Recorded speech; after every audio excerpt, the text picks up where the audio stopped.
Está el doctor Mariano Castex, que es psiquiatra forense y de verdad es una eminencia, y nos va a ayudar un poco a entender esto. Doctor Castex, Jorge Rial lo saluda. ¿Cómo anda?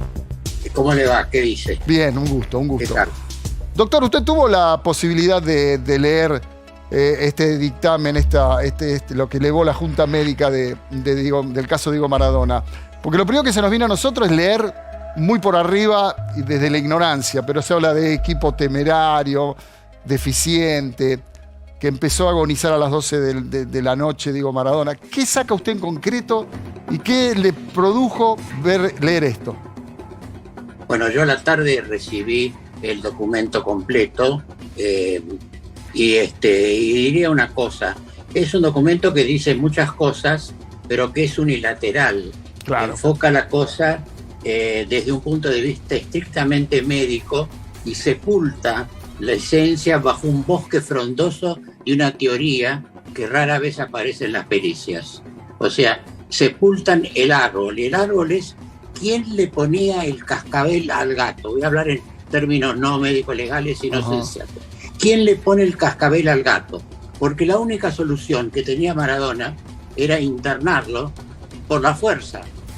Entonces tenemos por un lado todo el equipo médico que además lo juzgan en bloque y no discriminan entre los médicos tratantes, los médicos de la Swiss Medical, de la que puso el domicilio, la atención domiciliar, no discriminan entre los enfermeros, entre el psicólogo, no discriminan entre nadie, toman un bloque y condenan en bloque. Y me parece muy aventurado, sobre todo aquello de que el dolo eventual.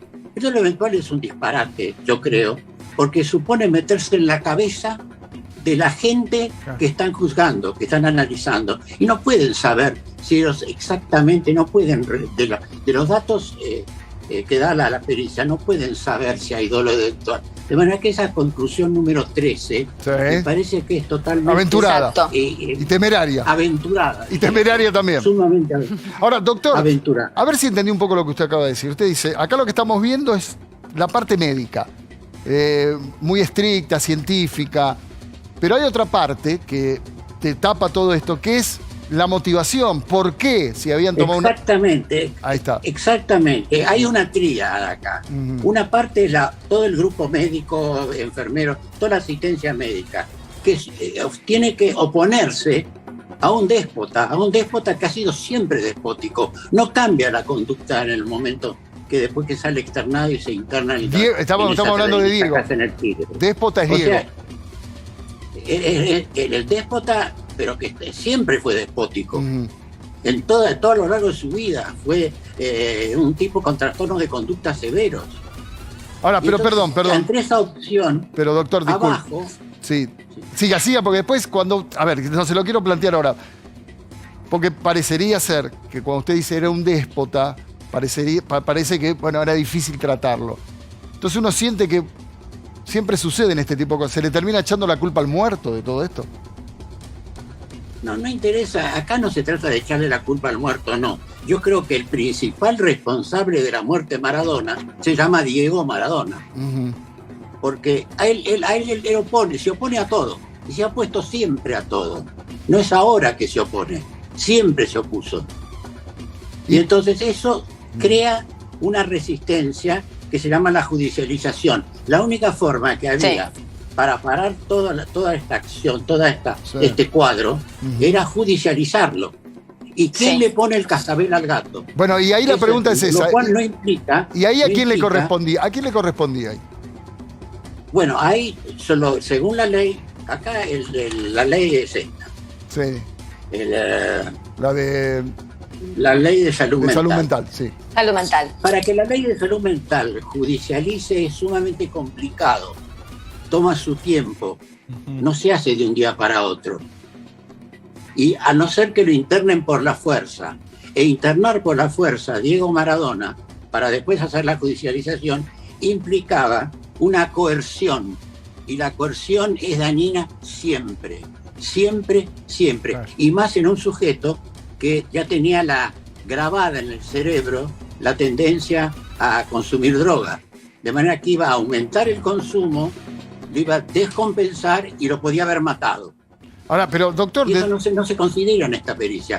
En esta pericia no miran en absoluto el efecto que puede haber tenido sobre Maradona el haberlo internado contra su voluntad. Y él manifiesta una voluntad enferma, pero la manifiesta.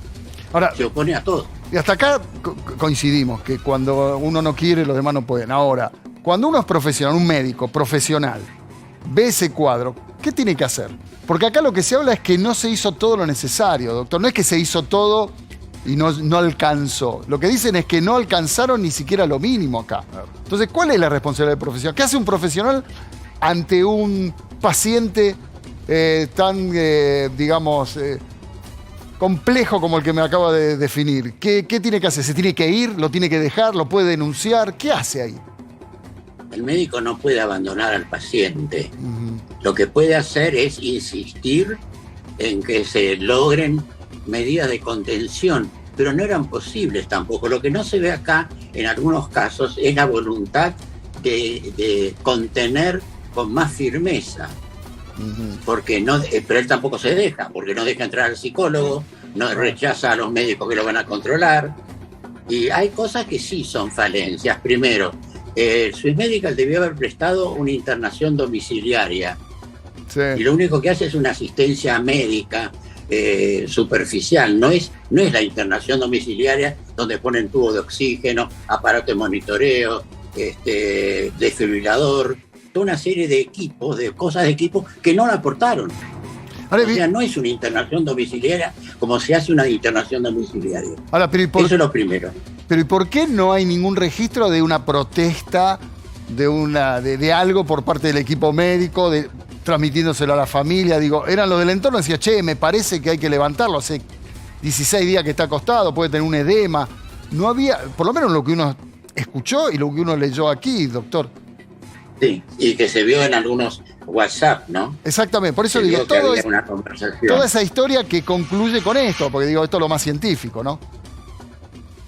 Sí, esa es la parte que tiene su solidez, la pericia, que informa sobre esa dentro del árbol que complica, del bosque frondoso de teoría inútil, porque acá había que contestar las cosas más sencillamente y más claramente, pero ahí había una falla.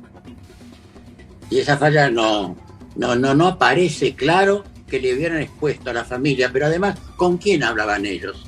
¿Con una de las hijas? ¿Con las dos hijas? ¿Con los amigos? ¿Con los sobrinos? ¿Con las mujeres que tenía? El problema es a quién dirigirse. Ahora, todo eso es un problema que nosotros podemos plantearnos como crítica, como viendo el panorama global de esa tríada. Médicos o personal médico contra la resistencia de Maradona y la amenaza de judicialización. En ningún momento se planteó el tema, tenemos que internarlo coercitivamente. Se habla de disminuir los remedios y además hay cosas que, por ejemplo, son exageradas en la pericia. El hombre salió de una clínica donde estuvo operado, quiere decir que estaba compensado. En ningún momento hubo una descompensación hasta que se muere. Pero doctor, también en la pericia, pero doctor, en la pericia también, más lo que nosotros recibimos y escuchamos, se dice que esa operación no hacía falta y que era una excusa en realidad, porque lo querían internar para desintoxicarlo, no para operar. No hacía falta esa operación. Pero eso no lo dice. La pericia dice, queda en la duda de que no era de urgencia, pero podía ser de urgencia. Claro. Es contradictoria en una parte. Es verdad no que la tengo subrayada acá. Es contradictorio, pero con todo lo que uno escuchó en ciertos audios, ciertas cosas, claro. Cuando Luque 2 meses antes ya habla de ese hematoma, entonces uno, sí. ¿Qué creen? Que fue como una manera de barrer. Aparentemente no era un hematoma de urgencia, era consecuencia de toda la enfermedad de él y demás. Ahora, el tema es no tenía, en el momento en que él fallece, no había, hasta el momento que se descompensa, criterios de internación en terapia intensiva. Tampoco había criterios de internación para terapia intermedia. Y para unidad coronaria tampoco había indicaciones. O sea, tenía indicaciones claras para un seguimiento domiciliar, hospitalario, hospital de día, hospital domiciliado, pero con toda la parafernalia que tiene que proveer la institución que no la proveyó. Y además yo Doctor. me pregunto, ¿dónde estaban los médicos? Porque había una coordinadora médica de la Swiss Medical, había una serie de gente que no aparecen. Sí, Y además hay esto, cuando él se descompensa, supóngase 12 horas antes, sí. tiene que haber habido un enfermo asistiéndolo permanentemente. Bueno, no no había había- nadie en el Un cuarto. enfermero. Sí, a ver, Marina, le querías preguntar algo. Sí, entiendo perfectamente a dónde apunta con el tema de la capacidad de Maradona, que en realidad nadie tomó la posta de intentar una judicialización y ahí podríamos discutir si les correspondía a los médicos tratantes, a la familia o a quién, pero hay algunas cosas muy puntuales que están en este informe que tienen que ver con una familia supuestamente no debidamente informada, eso está explicitado. Después todo el tema de la medicación, de una historia clínica que no está en orden aparentemente y por ende hay una subestimación de la patología cardíaca. La pregunta ¿a dónde va? ¿Se puede eximir de responsabilidad a un cuerpo médico tratante que cometió tantos errores como los que describe este informe, doctor Castex? No, yo no estoy juzgando a los médicos en este momento, ni me animo a juzgarlos sin conocer todo. O sea, tengo que ver, para opinar como médico legista, hay que conocer bien a fondo todas las pruebas que trajeron y analizarlo todo. Estamos opinando ahora sobre las conclusiones de un documento de 70 páginas que no se analiza Sí. en una hora. Y las conclusiones para mí, algunas son muy atinadas, otras son rebuscadas, otras son un poco imprudentes, pero como le digo, del dolo eventual, una especie de una intromisión en el campo judicial y que no hay omisiones, sí, pero no son no se prueba la intención de la Ahora, omisión. doctor. Lo que se ve es una especie, yo diría esto, se ve una parálisis del equipo médico. Doctor, lo último, y le agradezco de verdad, porque la verdad, digo, nos corre un poco de lo que todo el mundo hablaba. Pero lo último es, Sí.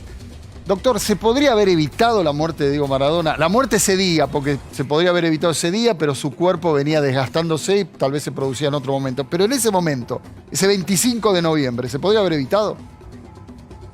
Si hubiera habido un desfibrilador a mano, y si hubiera podido, en el momento en que comienza la descompensación, se puede haber alargado la vida. Claro. Pero Diego, el principal matador de Diego. Es fuerte Se eso. podría haber evitado, Es muy fuerte se eso. podría haber evitado o no. Es muy no fuerte. Se sabe bien. Está, Pero no había elementos para. No hubo una acción inmediata en el momento de la descompensación. Ni se detectó Bien. y no se siguió. Bien. El único que prevé algo de esto es el psicólogo en la historia clínica. Perfecto. De él, que la Doctor- presentó y que no la consideran. Doctor, le agradezco mucho de verdad, nos hace pensar, Sí, claro. por lo menos nos movilizó. Le mando un abrazo grande, doctor, gracias de verdad. Muchas gracias por todo. Hasta Un gran luego. saludo.